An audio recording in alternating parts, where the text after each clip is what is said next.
The following program is a podcast1.com production.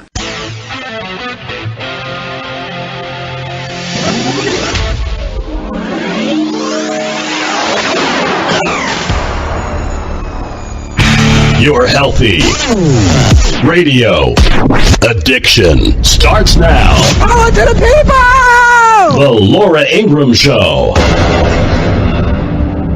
I got a gal called Nellie, she's chili pepper hot.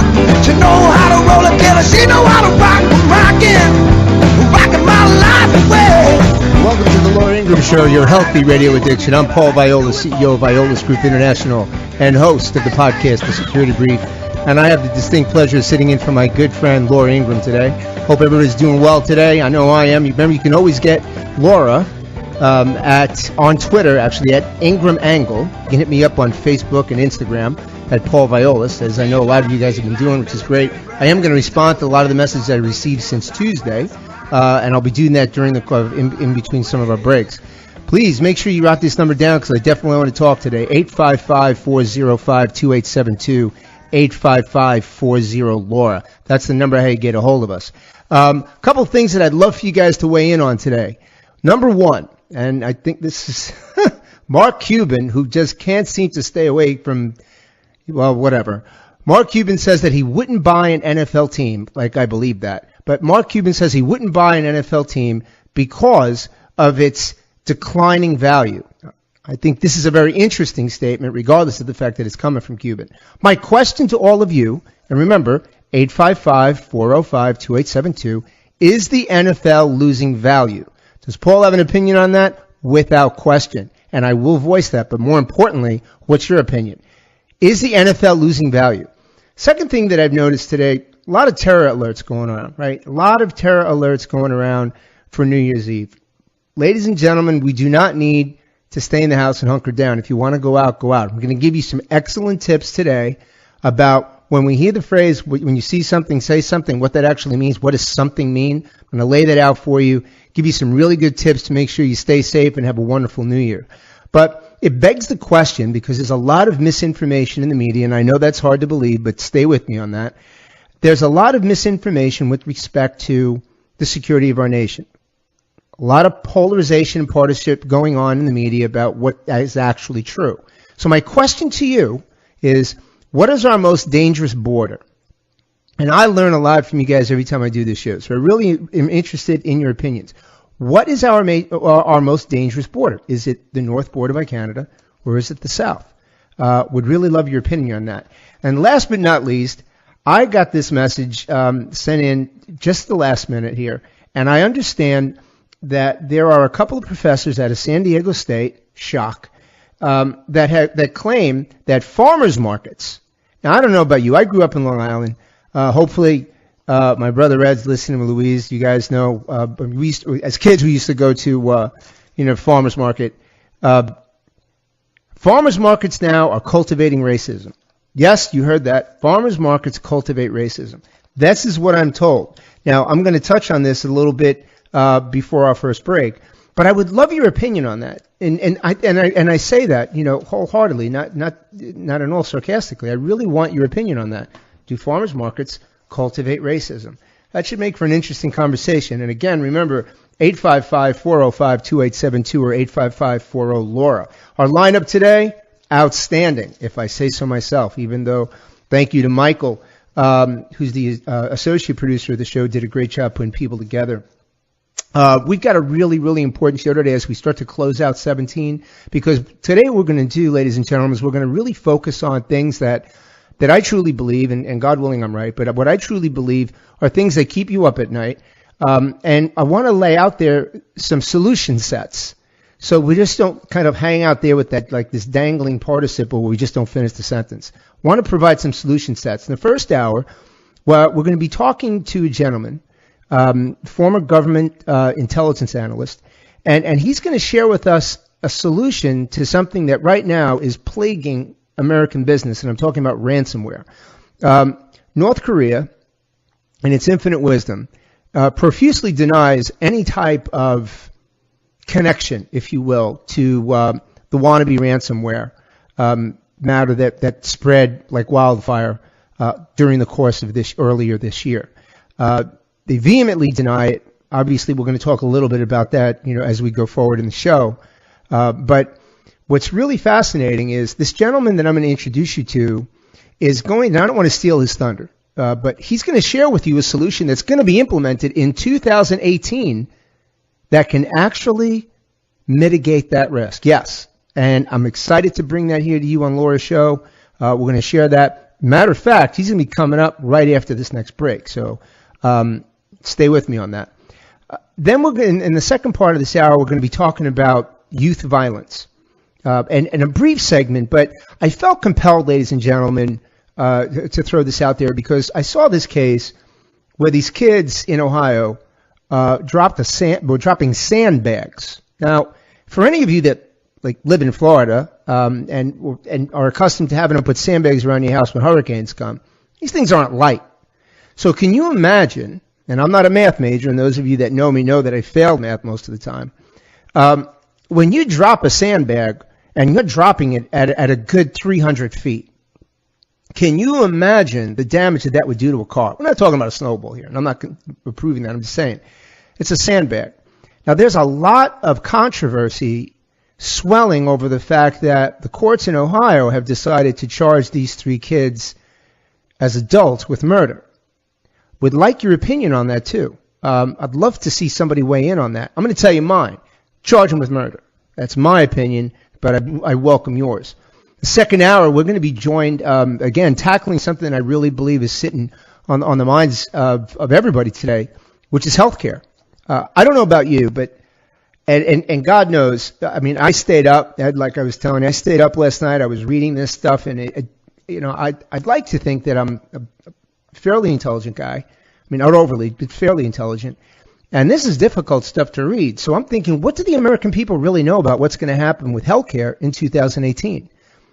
And I feel you need to know. So fortunately, we have Dr. John Murphy, one of the leading healthcare experts in our country, terrific guy, and he's going to share with us his description of Obamacare. He's going to take that into the description of the healthcare bill that the president has right now, and most importantly, he's going to share with us what we need to do to make sure we get the best coverage.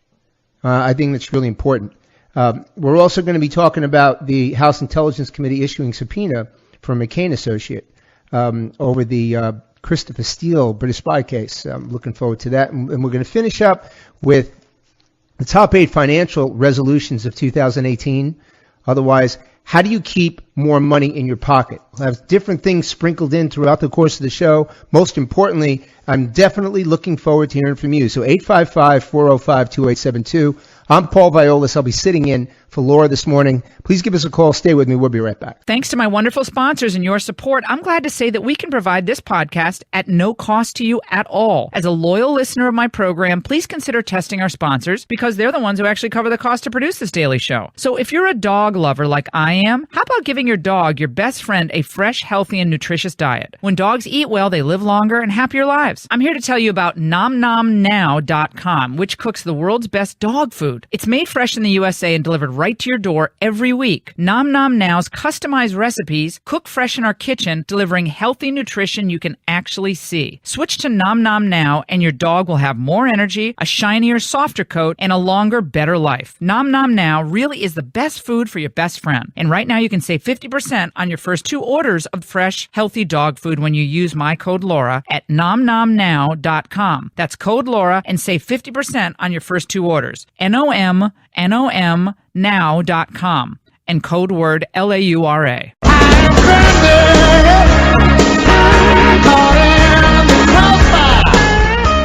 Welcome back to the Laura Ingraham Show, your healthy radio addiction. I'm Paul Viola, sitting in for Laura today. And as I mentioned before we took our break, we're going to start off the lineup today talking about the issue about North Korea and the WannaCry ransomware attack. Of course, North Korea's envoy in charge of U.S. affairs to the United Nations demanded Washington provide evidence to back up its claim that North Korea was behind the WannaCry ransomware attack. An allegation has said that it was baseless provocation. Basically, that's coming from them, like I would believe that. But the most important thing, I mean, we understand that that's going on. There's been some news about that.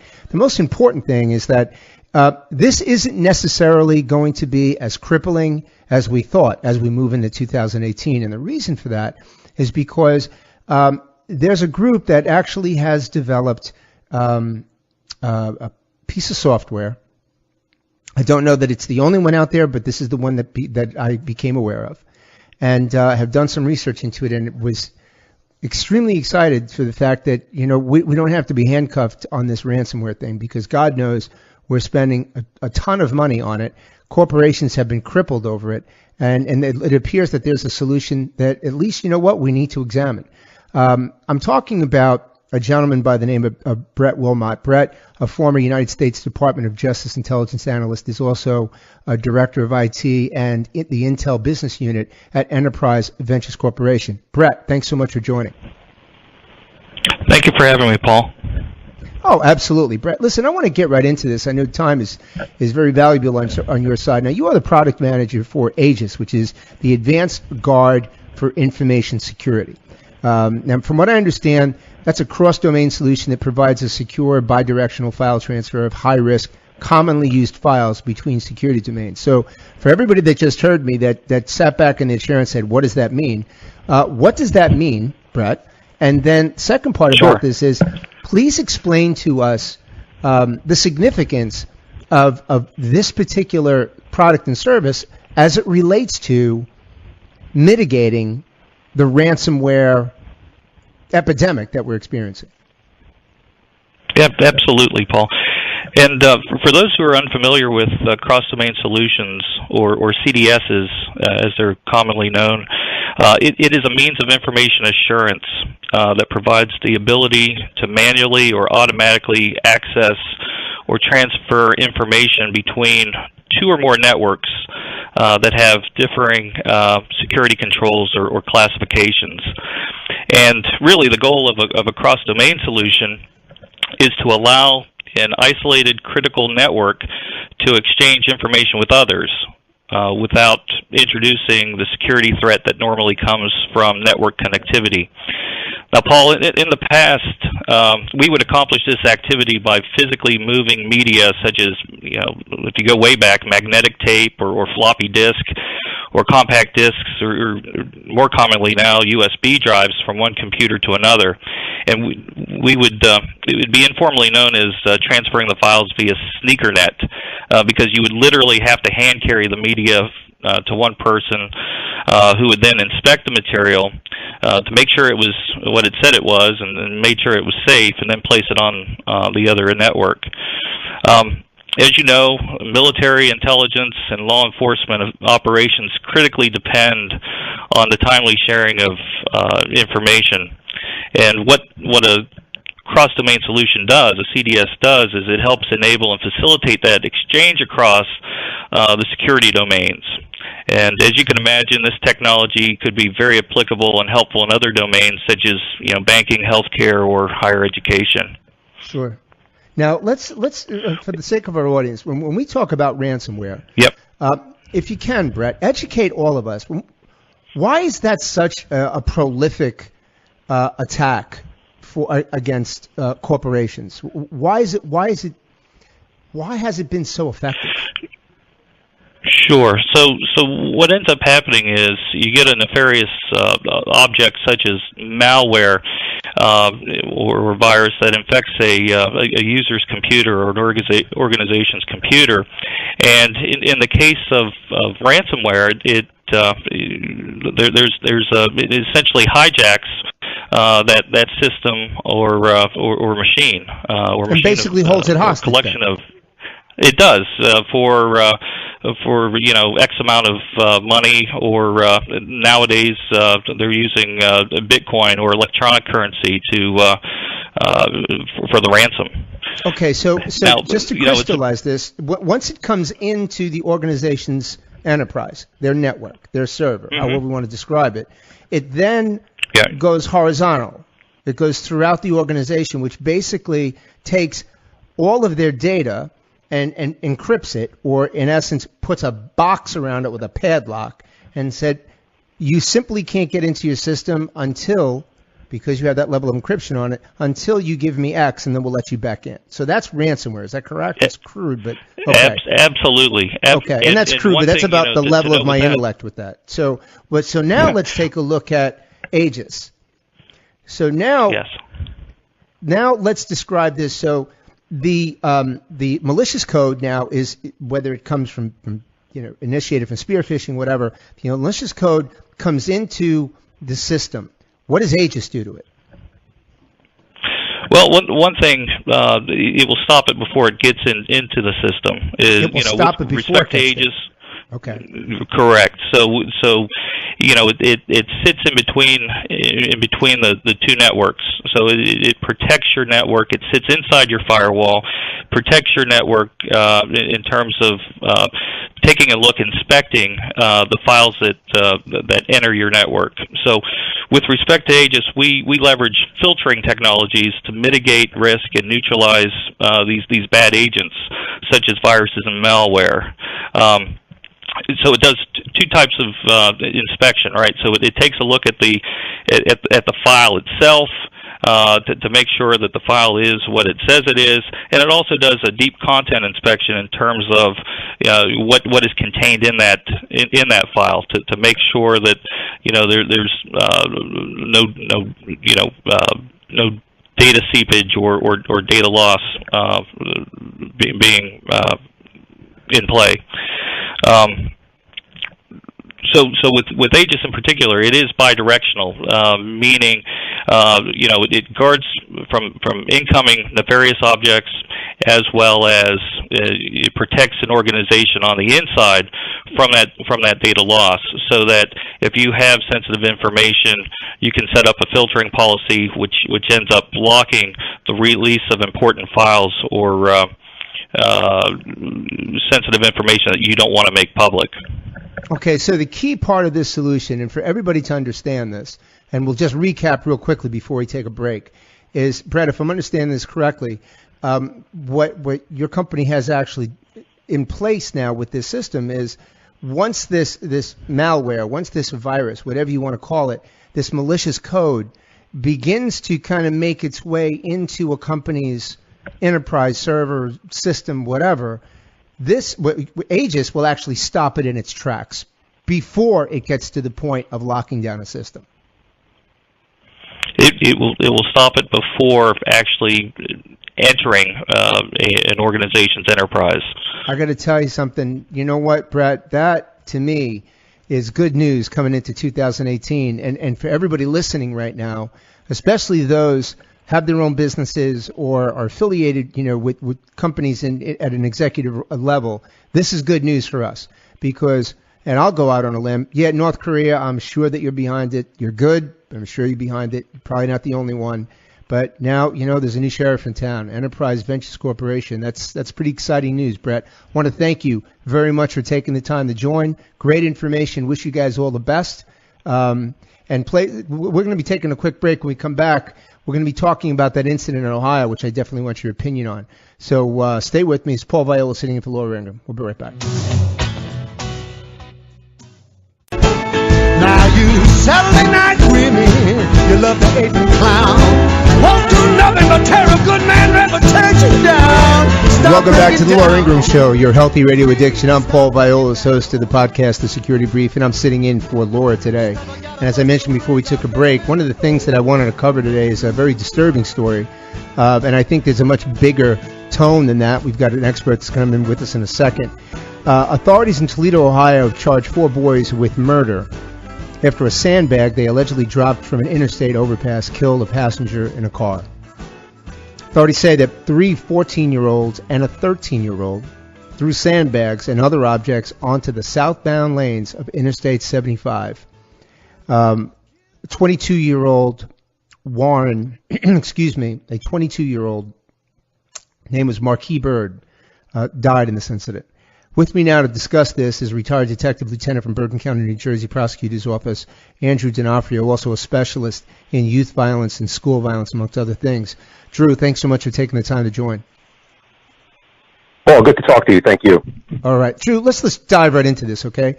I'm taking a look at this, and it makes me sick to my stomach. I I'm not one for having a whole lot of patience for things like this. But you specialize in this. You spend an awful lot of time now in being retired, running your company and doing school violence training and working with youth. What do you make of this thing? Well, I really believe that it's the explosion in access to technology that a lot of these kids have. I mean, we have to be really careful here, especially with our background. It's very easy for us to vilify and to hold accountable people that commit these acts. In this case, of course, allegedly commit these acts. But, these are kids. And if it's true what they did, then there's a lot of repercussions to this. There's a lot of families destroyed, not just the actual victim in this, but the reverberations of their family, that they're going to feel the effects, all the youth that were involved in this. So, it's a tough one, but I really believe, as I constantly preach when I do parent presentations, when I do youth training, is we have to get beyond the consequences and get to a greater issue of character development and open discussions with our kids.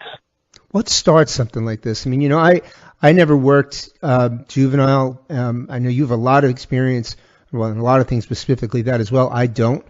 But when I think of something like this, we see that we've got 3 teens. And to everybody listening, Rao, I really would like your opinion. If you think that I'm being too harsh on these kids, 855-405-2872. Give us a call. Drew, my position on this, I think, is just really clear. You get 3 teens faced with second-degree murder. They could clearly be in prison for life. Probably not going to happen. But the key is that you've got a couple of 14-year-olds and a 13-year-old. Their lives, in essence, are changed forever. They're going to be in the system. Once you're in the system, you're in the system forever. These kids are going to be in the system. What are they going to be like when they come out? The biggest question here is, as parents, were there any signs, was there anything that we could be looking at as parents of these kids to say maybe we should be looking a little closer? Yeah, I think there are. I mean, we spend a tremendous amount of time with our kids dealing with subjects such as bullying and subjects like substance abuse. And they're all important subjects, don't get me wrong. But kids are driven by needs, right, as adults are. Their needs aren't really filtered through the consequence filter yet, because we understand as adults what consequences are and what can happen. They may intellectually appreciate it, but I don't know that they truly adapt it. Even when you look at the law, you're really not holding children culpable in most justice systems until the age of 12. They're not so far outside of that age range. But I think as parents, as educators, as anybody with influence over the life of a child, we also have to include in that discussion, in addition to substance abuse and bullying, we have to include in that discussion risky behavior. And this is clearly that magnified, right? And right. It's not the only type. I mean, one of the aids that I use in teaching is I show a video of kids that thought it would be fun to set a portion of the road on fire with gasoline and skateboard through it. Well, what invariably happens? The kid catches on fire. They're not appreciating how dangerous this behavior is. And I think as parents and educators, we really need to spend time to deal with these subjects as well. I couldn't agree more, because I have to tell you, I grew up out in Long Island in New York, and my dad he'll always be my idol, but there was no question about right and wrong at my house. And as far as accountability, there was no question about that either, because I can tell you when that belt came off his waist, that thing had some speed to it. And there was no doubt about what was going to happen, ramifications if something, if you do the wrong thing. There was also a lot of mention in my house about, your name, your family name, honor, respectful. What we seeing now, is that a culmination of the decline of that, or what? I think we're seeing that in a lot of ways. I mean, there's no question, right? Even as you and I have discussed in the past, when we look at, the current workforce, right, and the lack of work ethic and the entitlement and the expectation. And I think a lot of that has to do with, this sort of generation of parenting that, is allowing for too much. I agree. I mean, I spoke with an educator in a college system the other day who said that, they're getting phone calls from parents about their kids' grades. This is college, Paul. And then right. I spoke to somebody in HR who received a call from a parent asking if they got their child's resume. So yeah, I agree that we don't necessarily have to go back to the strict corporal punishment that you and I grew up with. I think there has to be a balance of that, right? Because there was no room in a lot of households back then for feelings and emotions either. But I think we've swung the pendulum too far in the other direction. And you know what, Drew? I absolutely agree with you on that. And I do feel that we need to find some kind of balance, because in order to compensate for that, that what some say was excessive discipline, well, I do believe that we went way too far to the left, where we've gone from a society where we believed in accountability, and we've moved more towards a sense of entitlement. Never in it before. I mean, to all of our teachers that are listening, I mean, I have the most respect for these folks. I mean, they get paid next to nothing. They're constantly fighting and scratching and gnawing for everything they can get for benefits. And they're in a classroom with kids that feel so damn entitled, and they feel like the world owes them something, and they've got to cow down to that so they don't offend anybody. I mean, it's a very difficult environment for teachers. You work in the schools. You do a lot of school violence training, Drew. What do you see? Because do you see a correlation between what's happening in the schools and that communication line and what's happening outside of school? Absolutely.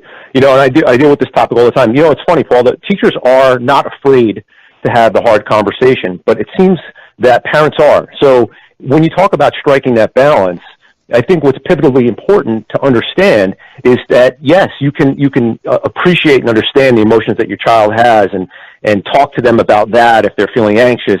But similarly, you have to be brave and have that hard conversation with them and talk about the repercussions and, a little bit of fear with what will happen in their life, what will be taken away from them when they engage in some of these behaviors. That's where I think we're lacking. And when I talk to parents and have this conversation in, some of the workshops that I do, I explain that. Parents are quick to say, don't get your hopes up. You don't want to be disappointed. No, that's not right. Absolutely Get your hopes up as a child, and absolutely deal with disappointment. Fail forward. Don't be afraid of failing. Just fail forward. That's where we need to go back to and get that work ethic and inspire our youth to have character and drive and commitment. Oh, listen, I can't agree with you more, Drew. Honest to God, man. I take a look at that so much has changed where we are today. And, could we really think that we were going to come out of making all these changes over the last 20 years and think we were going to walk away from that unscathed? What I see, and I don't see a lot of this, but what I see when I see something like this, I see, and I'm not blaming the parents. I don't want anyone to think, look, this is on these kids. There's two 14-year-olds and a 13-year-old. It's on you. This is on you. But by the same token, parents have to ask themselves, how much are you paying attention? One of the things that I see as a problem is that so many parents want to feel that they want to be a friend to their kid. Let me tell you something. My daughter is 30. Well, I don't want to say how old she is because she'd be mad at me, but suffice to say, she's a grown woman, successful, beautiful, talented. My son, very successful. But suffice to say, they're in the 30 North Club. And you know what? I made it very clear when they were growing up. I'm not your friend. I'm your father. I love you. I'll take a bullet for you. But I'm your father. I'm not your friend. And I'm here to make sure that I use all the mistakes that I've made in my life and some of the successes, and I put them together to help you and steer you down the right path. I find today that we have so many parents trying to appease and accommodate and enable that we're creating these kids, these two 14-year-olds and these two 13-year-olds, to go out and throw sandbags without any regard of ramification. What do you think about that, Drew? Yeah, I think you're right. I agree with you that it's tough to put the onus for this act on parents. Everybody's susceptible to this. Everybody's child is susceptible to substance abuse. And why is that? Because, again, I think there's an inversion of a support system. And what I mean by that is they're looking to appease their friends more than they're looking to appease their parents. And that's where I think the difficult conversations have to happen, because you're right, it's not about friendship with your kids. It's about leadership of your children. It's about respect when they have respect for you and they don't want to disappoint you. And when that comes, just like, leaders out in the world, when that comes, there is a bond and a relationship that gets formed and a much greater appreciation. And you know what? The child's less anxious. They feel somebody's running the show. They feel somebody's got the ship. And that's what they want. They need that security. They don't want to rely on their friends for it. So you're 100% right. That's where we need to get back to in many, many ways. But I also go back to the perspective that we don't hear much anymore, and that is it takes a village, right? It takes a village to raise a child. So, parents are quick when they come into the school setting and their child's been accused of something to go back at the teacher. Paul, we didn't have that. No. My father walked in that room and said, that teacher's right. I don't want to hear from you. Yeah, there was no debating in my house. I could tell you that. Right. No, you're absolutely right. And before we take a break, I'll make one quick observation on this, Drew, and that is, I know you do a lot of executive leadership training in corporations, but there is a tie to this because these kids are going to grow up, ladies and gentlemen, and then they're going to come work for you. And then you have workplace issues. And it's a cycle that we have to stop. We've got to input accountability again. Kids today have to know when you do something wrong, there's something on the opposite side of that. And we have to get away from this sense of entitlement where kids can go to class and not respect teachers. These actions are, in my opinion, they are manifesting this type of behavior. We really need to get ahead of that. The reason why, Drew, you probably do so much executive leadership training for corporations is because corporations and executives are trying to figure out how to deal with these kids once they grew up and now they're in their workplace. Just my opinion. Yeah, I agree. You're 100% right. Look, when we talk about it from that perspective, one of the workshops that I do with parents is called Leadership Over Your Children. And it takes many of the same principles that we deal with in military leadership, that we deal with in corporate leadership. And it's not to say that it's a dictatorship. It's when we're leading people, we're talking about effective, positive, good communication to win influence over the people you're leading. And so that's what our goal should be as parents. And we also, again, it's important for most people, adults included, when they're part of an organization, they're part of a team, to know that somebody is leading them, to feel confident in that leader. And it's unbelievably important in the life of a child. No question. That's why there's huge disparity between leaders and managers. Drew, I want to thank you. Andrew Donofrio, I want to thank you very much taking the time to join us today. Great insight. Again, really appreciate it. Very healthy, very happy New Year for you and your family. Same to you, Paul. Thanks for having me. All right, we're going to take a quick break. When we come back, a couple of great stories in the news that really need to be highlighted, and then we're going to get into the second hour. We're going to be talking to Dr. John Murphy about everything you need to know about what's coming up for 2018 as it relates to your health care. Paul Viollis sitting in for Laura Ingraham. Stay with me. We'll be right back.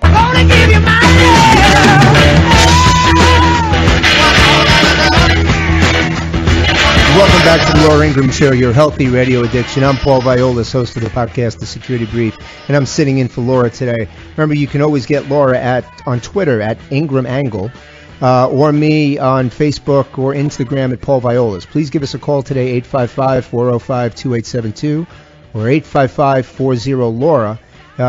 Specifically right now, I'd love to know what you thought about that last segment. I happen to be very passionate about that, and it's something that I truly believe is a causal connection between the incident where three youths feel, that they were entitled to go ahead and grab a sandbag and start dropping them from the top of a bridge onto oncoming cars driving at a high rate of speed.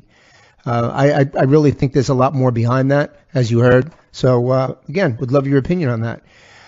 One of the things before we take a break, when we come back in the next hour, we're going to be talking to Dr. John Murphy, one of the leading medical experts in the country, and we're going to get into something that I really believe is very, very vital, and that is a very good, solid, down-to-earth understanding of the disparity between where Obamacare is, what the president's health care bill should be, and what we can expect as American citizens from health care in 2018, and the things that we need to know to make sure we optimize that care and lower as much that we have to pay on it. So we'll be talking to Dr. Murphy on that when we come back. But one great story before we break. Arizona Diamondbacks prospect Pavin Smith gave his parents a house for Christmas. That's true. Smith, the 7th overall pick in this year's amateur baseball draft, paid off their mortgage with some of the proceeds from a $5 million bonus he earned by signing with Arizona in June. But instead of sliding a receipt into a card to let them know, Smith wrote them a heartfelt letter, which he watched them read on Monday. The first baseman then posted a video for the reactions and a message up on Twitter. My message to Pavin Smith: you are a fine young man. God bless you. I wish you a great career. And that is an example of what true character is and how you never forget where you come from. Good for you. And I'm certain that good very lovely, very gracious deed will come back to you in many, many ways going forward. We're going to take a quick break. When we come back, we'll be starting the second hour with some breaking news stories that we haven't covered yet, and then we're going to move right in to talking to Dr. John Murphy about healthcare. So this is Paul Viollis sitting in for Laura Ingraham. Stay with me. We'll be right back.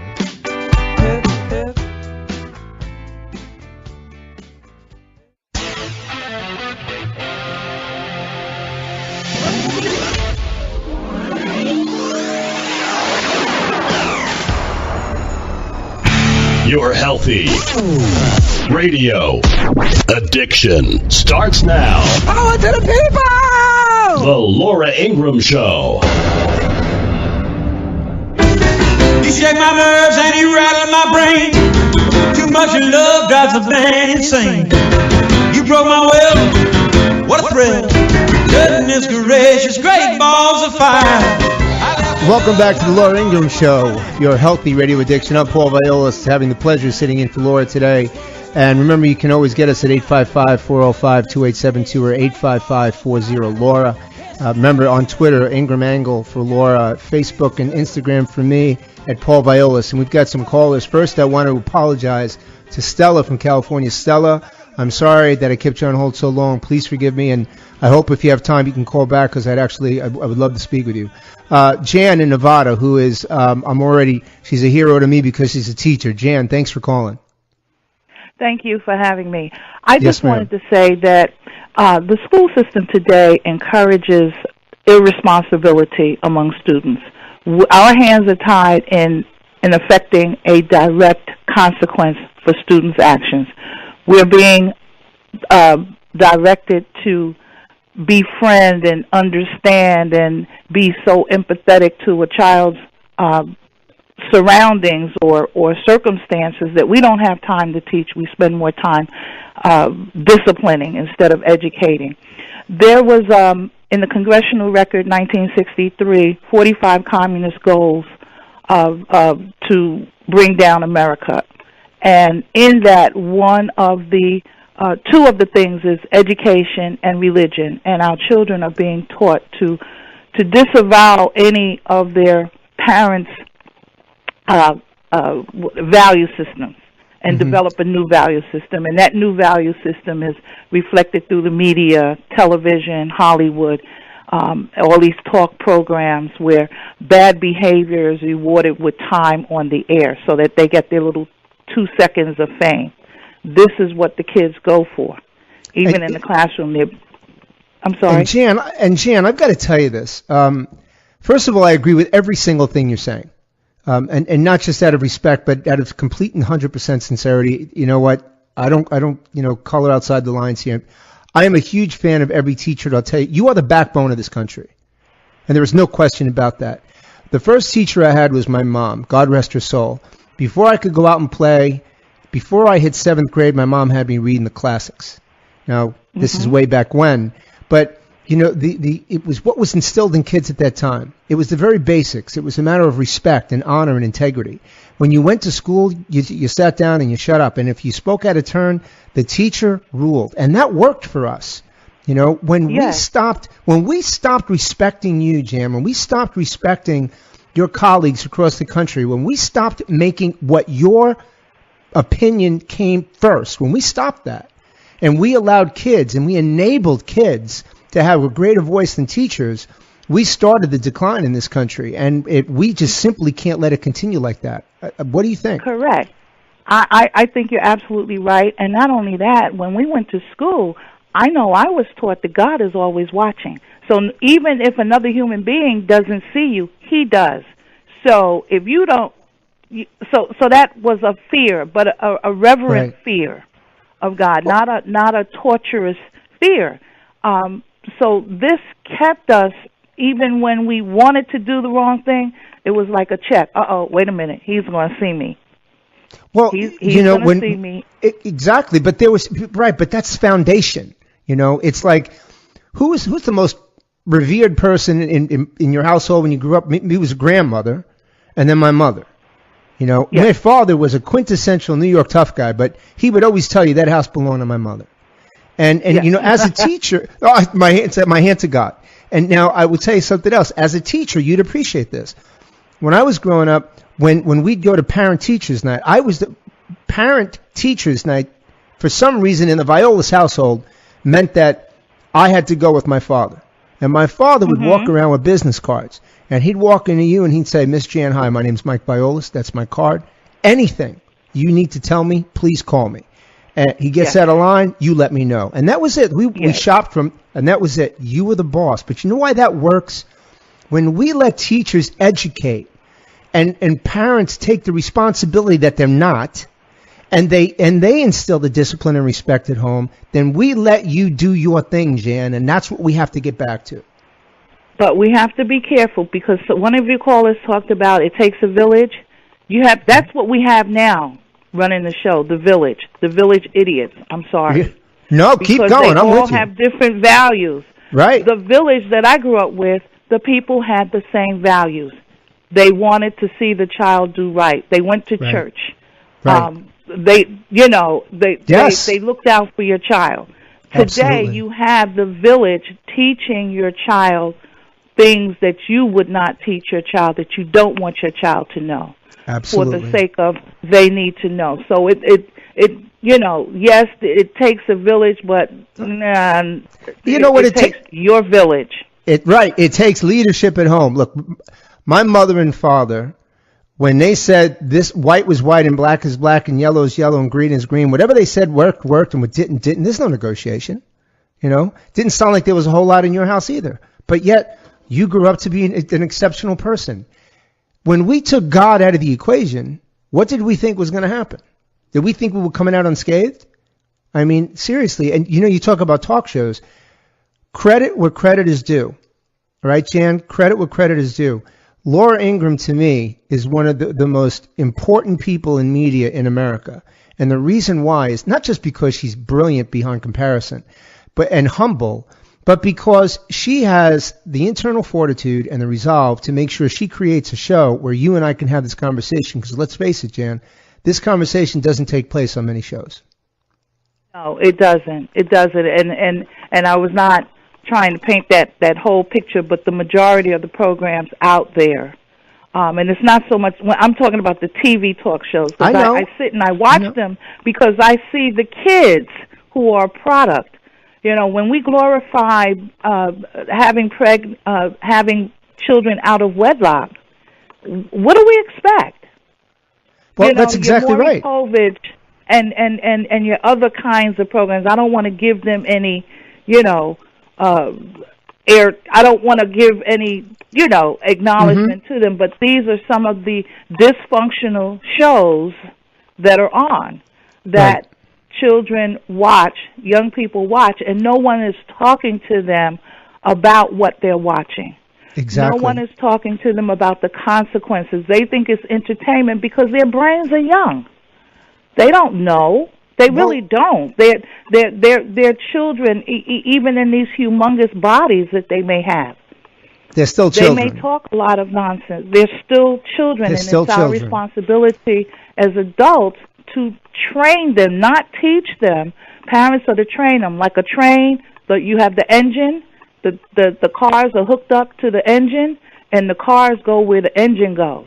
So if you want your child to go right, you go right. You want them to go left, they're going to go left. Well, and I will tell you this. They're going to go where you go. You're exactly right, Jan, and that's a matter, that's a sense of responsibility. As we get into 2018, we need to take this back. We need to, start making sure that people at home, parents, guardians, whatever, we need to make sure that we own our responsibility and raise good citizens with respect and accountability. And we need to give teachers back the classroom. That is my opinion, Jan, but I am telling you, we need to give you back your classroom with 100% authority to teach, to educate, so the United States can maintain its position as a world leader instead of start lacking in education. That's just my position, Jan. But I'll tell you this, as a teacher, regardless of how you and all of your incredible colleagues may feel from time to time, I will tell you there's a lot of people like me that absolutely adore all of you. and respect you and revere you and admire you and recognize the fact that what you do in this country, Jan, is critically important. So don't forget that. I mean that. As God is my judge, don't forget that, please. Thank you very much. I really mean that. Now, we're going to, I want to jump to Stella real quick, but Jan, thank you for joining, and God bless you. Have a great New Year. Stella, you with me? I am. What you said was right. Parents don't take their kids to church, first of all, and then the kids are left on their own, alone, all the time, often, because the parents are both working, and they don't even, for me, for example, I'm a grandmother. I try to go into the schools, my grandkids' grade, to try and help the teacher. I was not allowed to volunteer in the classroom because they don't want us to see what they're teaching our grandkids. And I see it in my grandkids, disrespectful, out of control, and the parents don't even correct them. And if I try and tell the parents about it, my own family, they get on the side of my grandkids and totally ignore what I just said. Don't even correct them. That's what I've experienced. Stella, I have to tell you something. Before we take a break here, I'm going to tell you this real quick because I'm going to have to take a break, but I'm very grateful for you calling back, and I'm sorry you were on hold before. If we don't start embracing the grandmas in our life, because that was always the foundation when we grew up, it's that wisdom that you can't put a price tag on. You're the cornerstone. You are the keystone of our culture, and we've got to get that back. And what you say does in fact matter. The moment it doesn't, the moment we start seeing this kind of disrespect. So don't think for a second you're not loved and appreciated, because you are. More people need to recognize that, so Stella, and I mean that with all my heart. And I do hope that you have a very blessed, healthy, and happy New Year, Stella. You too. Thank you so much for letting me get on the radio. Yes, ma'am. It's my pleasure. Thank you very much. So we're going to take a quick break. When we come back, we're going to be talking to Dr. John Murphy. We're going to get into everything about healthcare that you definitely need to know. So stay with me. Paul Viollis sitting in for Laura Ingraham. I'll be right back.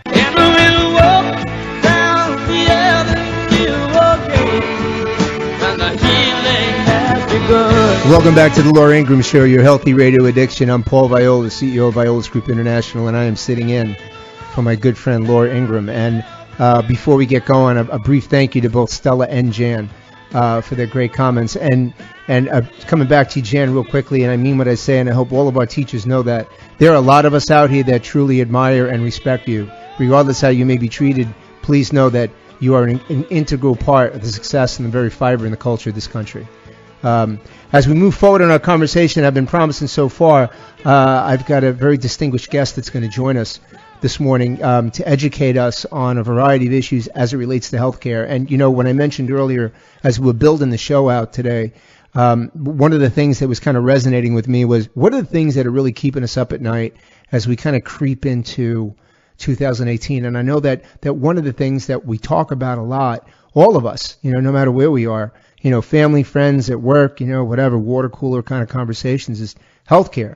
We hear the Obamacare. We hear the president gets in office and he's going to get rid of Obamacare, and he had his healthcare bill, and we know what happened with that, and that's a stall.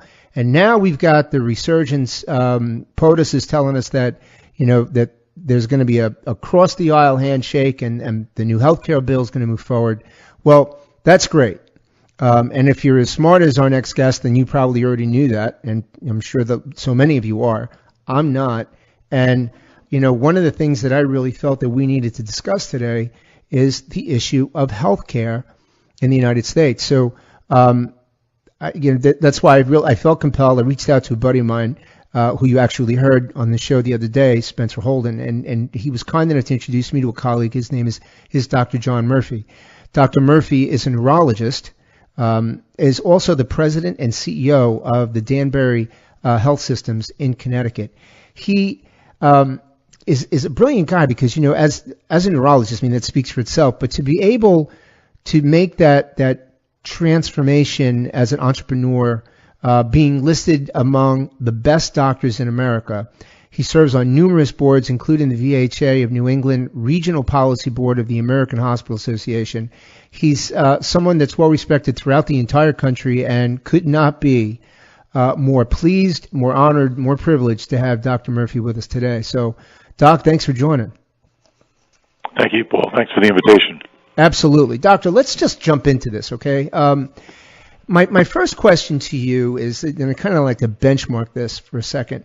As we talk about healthcare, there's this Obamacare's over here, and then we have on the other side of the conversation, we have President Trump's plan, the healthcare bill. They're going to call it Trump Care. Can you lay out just a benchmarking conversation when we talk about Obamacare? What are really the mainstay similarities and differences between the two as they've been presented so far? The Obamacare, or the Affordable Care Act, which became law in March of 2010, really set out to do a couple of things, and it was largely to make allow more people to have access to health care. And there were two ways that it attempted to do that, the first of which was through the expansion of Medicaid for individuals with low income who qualified for Medicaid in their various states. And the second was the creation of something called exchanges, insurance exchanges. And through with the assistance of government subsidies for some, people were able to purchase individual insurance policies that they might not otherwise have had, either because of pre-existing conditions or not having access to employer-sponsored coverage at work. They were allowed to get insurance either at the state level or at the federal level. And that's really what Obamacare did. Now, there were problems with it. There still are problems with it. And with the election of President Trump, he decided that he would like to repeal and replace. And to a certain extent, it has been repealed, but there is no replacement as of yet. And the notion of a Trump Care plan, as you know, Paul, is it ran into difficulty when the Republicans tried to get the Obamacare repealed in 2017. It was difficult to do that, and with a narrower majority in the Senate going into 2018, I honestly think it's going to be very difficult to get much done with respect to meaningful reform in 2018. What does the president need to do, Dr. Murphy, in order to make this thing happen? What does his health care bill really need to say? I think that what people need to recognize is this, those two prongs that were made available to individuals through the Affordable Care Act. The first was expand Medicaid. The second was to try not just to rely on government-sponsored health care, but also to engage private enterprise to offer affordable and competitive insurance products in local markets. Now, what has happened is Medicaid has expanded. There are now 75 million Americans who are on Medicaid, and that number has grown by about a third since the introduction of the Affordable Care Act. On the private side of the equation, actually, there are just about the same number of individuals as there were, 6 or 7 years ago. Hey, Doc, stay with me. We're going to take a quick break. We're going to pick up this right when we left off. Paul Viollis sitting for Laura Ingraham. We'll be right back. Hi, this is Ben Domenech, the host of the Federalist Radio Hour. We're a daily show coming to you 5 days a week from Washington, D.C., where we interview our nation's top journalists, politicians, authors, chefs, economists, entertainers, and more. If you're looking for a contrarian discussion on news, politics, or culture, give us a listen and subscribe at podcastone.com, the new Podcast One app, or at Apple Podcasts.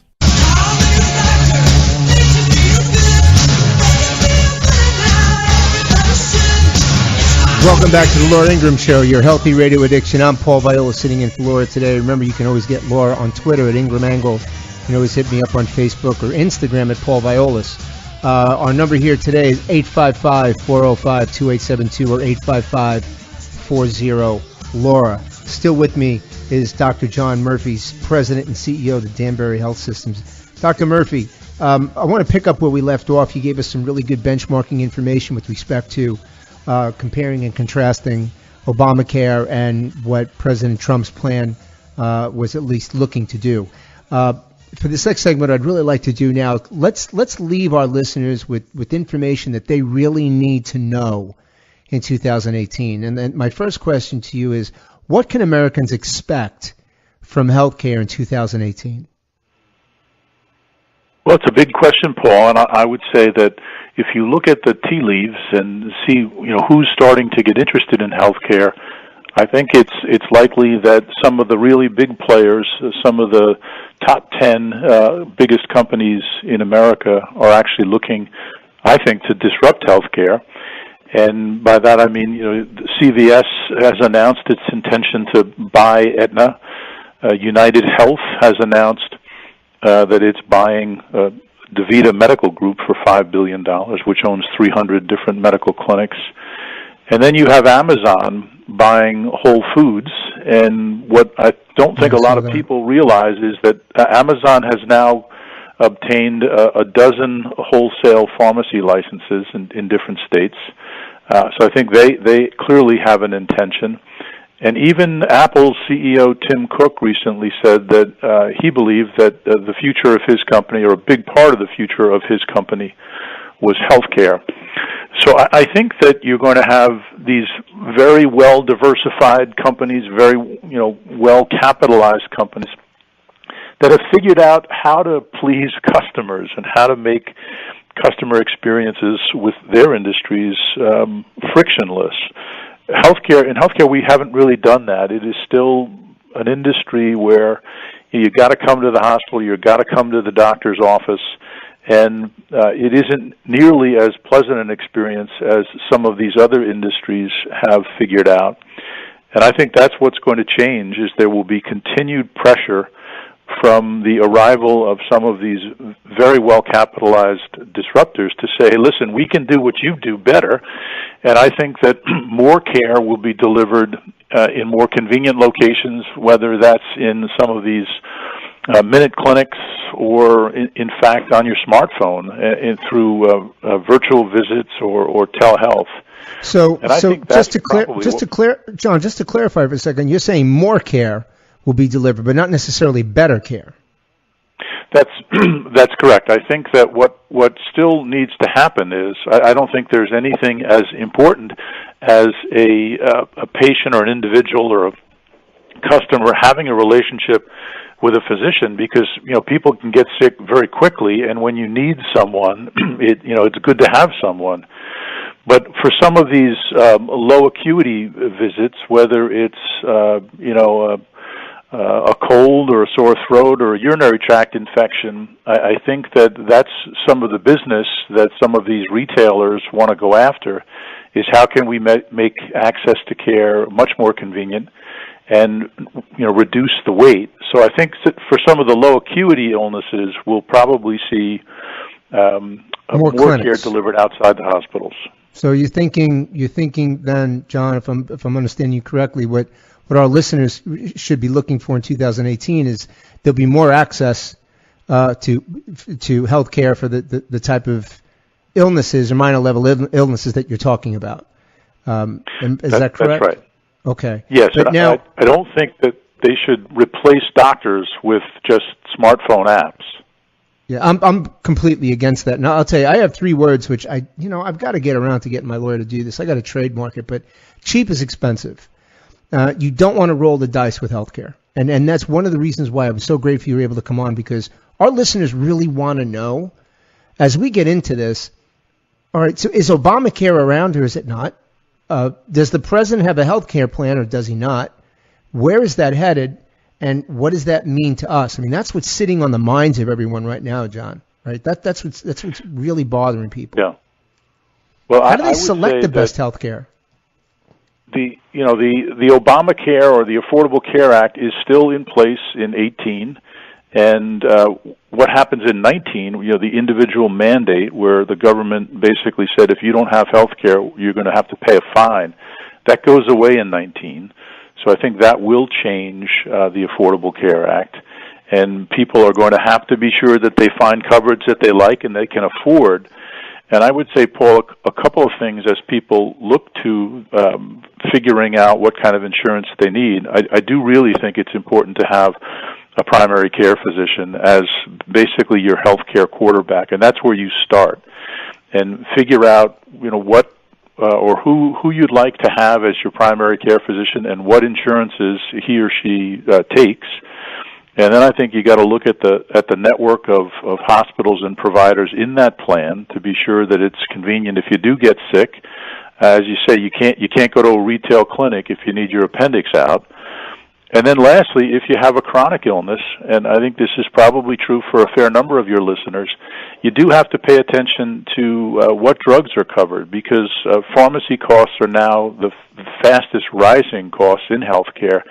And you have to make sure if you're on some type of medication that is crucial for your well-being, that your insurance plan covers it. Well, medication is something that I think scares an awful lot of people, making sure that they have the right kind of insurance, because some of these medications are hundreds of dollars. I mean, how do people actually get that when they need it? Right? That's the part that I think that's scaring a lot of people. It's true, Paul. If you realize that this past year there were over 20 new drugs approved by the FDA, each of which cost more than $100,000 a year for treatment. So they are becoming frightfully expensive, particularly for some of the rheumatologic diseases and some of the cancers. Therapies are becoming incredibly expensive, and it is very important that you pay attention to your pharmacy benefits when you're getting insurance.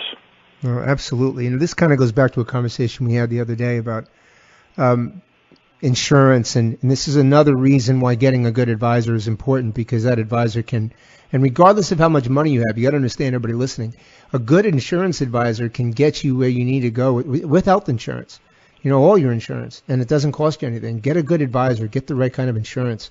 It's one of the things, and I'll tell you this, John, that I learned, and to everybody listening, very few people know this. A couple of years ago, I ran into something where I had to deal with it, and I got to tell you, Florida Blue, I just will never be able to say enough about that insurance company, because they just hit the cover off the ball. They were fantastic to deal with, and I'm certain that not everybody's like that.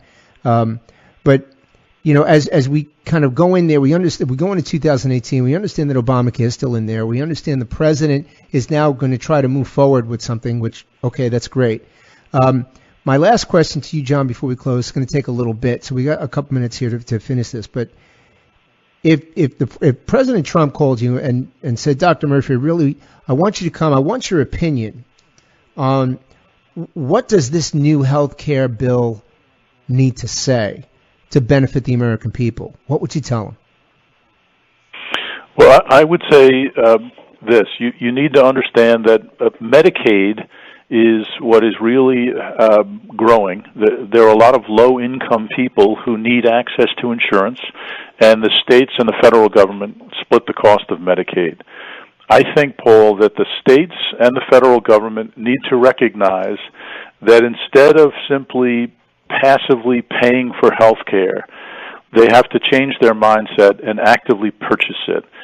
And that means they have to design plans and coverage where everybody has skin in the game, which means to a certain extent the patient, the provider, in other words, as a physician, I can't waste resources, and I have to be held accountable for delivering high-quality care that's affordable. And then I think that the states themselves have to be willing to create those relationships instead of the way it is now, which is very much fee-for-service and pay-as-you-go. I think there has to be an emphasis on providing high-quality care that's affordable, but everybody has to have skin in the game. Understood. The second thing I would do, Paul, would be that with respect to what's going to happen now with the individual mandate that has been repealed, meaning some healthy patients are going to say, look, I don't need insurance. I think one of the things that the Trump administration should explore is actually introducing reinsurance programs at the state level where you can actually buy reinsurance so that the state exchanges can cover the really sick, very expensive patients. Other industries, other insurance industries have done this, introduced the notion of reinsurance plans to make it affordable. I think that's a piece that should be explored in 2018. As we dial back on this whole subject, my last question to you is this. Do you think it's feasible that we will have a health care bill in place in 2017? And if not, what's the best advice you have to all our listeners? Well, I don't think that there's personally looking forward to 2018 and realizing the difficulty that the Republicans had in getting anything substantively or any replacement plan in place. I think they will be leery of taking another run at health care in 2018 because it's an election year. And with respect to your listeners, I would say, it is very important to have health insurance, and at least in 18, the Affordable Care Act is still in place. So I think if you can get insurance, you should either get it through your employer. If you qualify for Medicaid, you should apply for that. And if you don't qualify for Medicaid, the exchanges still offer reasonable insurance plans that I think hopefully will get better in 2018 and 2019 as Congress has to deal with the implications of some of these recent changes. Understood. All excellent input and excellent advice. Dr. John Murphy, President and CEO of Danbury Health Systems. Dr. Murphy, thank you so very much for joining, and a very healthy, very happy, very prosperous 2018 to you, sir. Same to you, Paul. Thanks for having me. Thank you, John. We're going to take a quick break. When we come back, we've got some callers that we want to pick up because I want to hear what everybody has to say. So just stay with me. It's just going to be a couple minutes. Paul Viollis sitting in for Laura Ingraham. We'll be right back.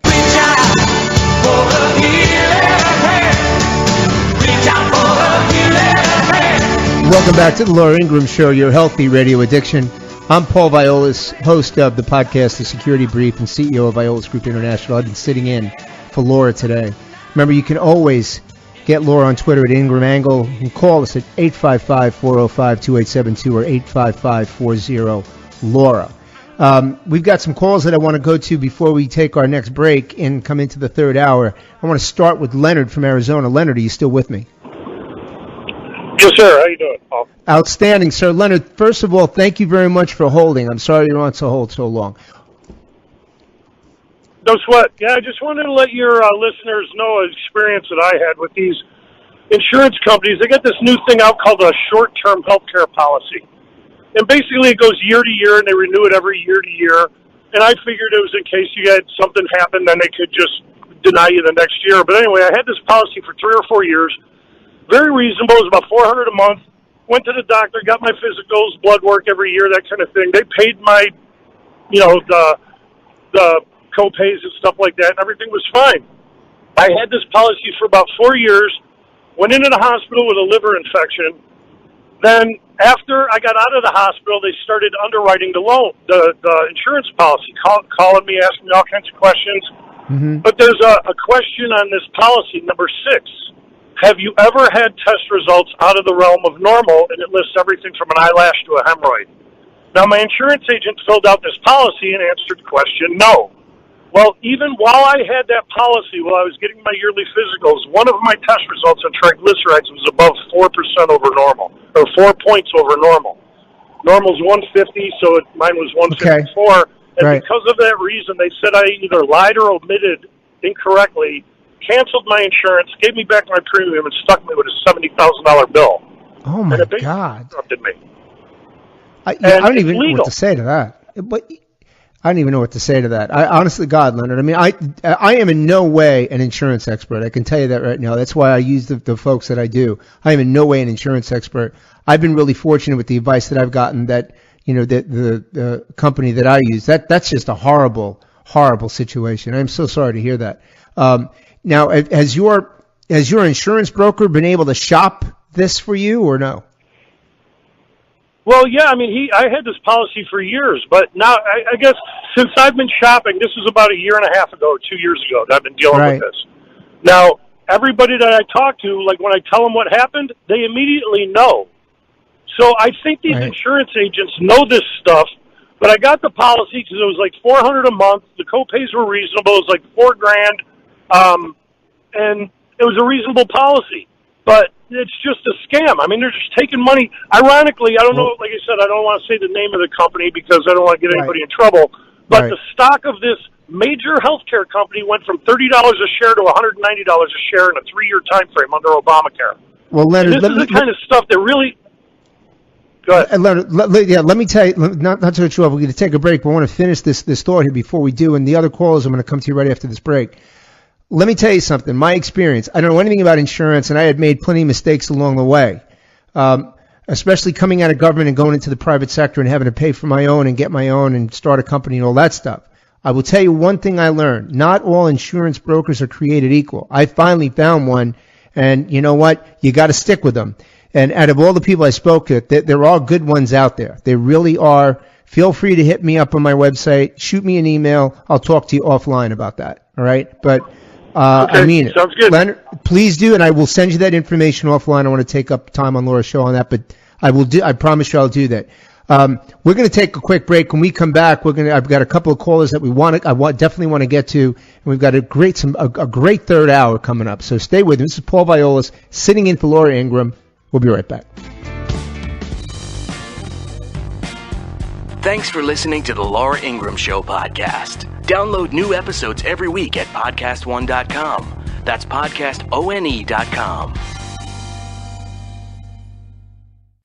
Podcast One has new shows on our new app. Check out all the cool features to help you explore our exciting new programming, like America's Lakers podcast with Jay Moore, Sessions with Randy Jackson, So Random with Corinne Olympios, Attack Each Day, The Harbaugh's podcast, Not Just Sports with Susie Schuster and Rich Eisen, and Sound of Success, The Dick Enberg podcast, as well as your old favorites like The Lady Gang, Steve Austin, Shaquille O'Neal, and Adam Carolla. Get the new Podcast One app in the App Store, Google Play, or podcastone.com.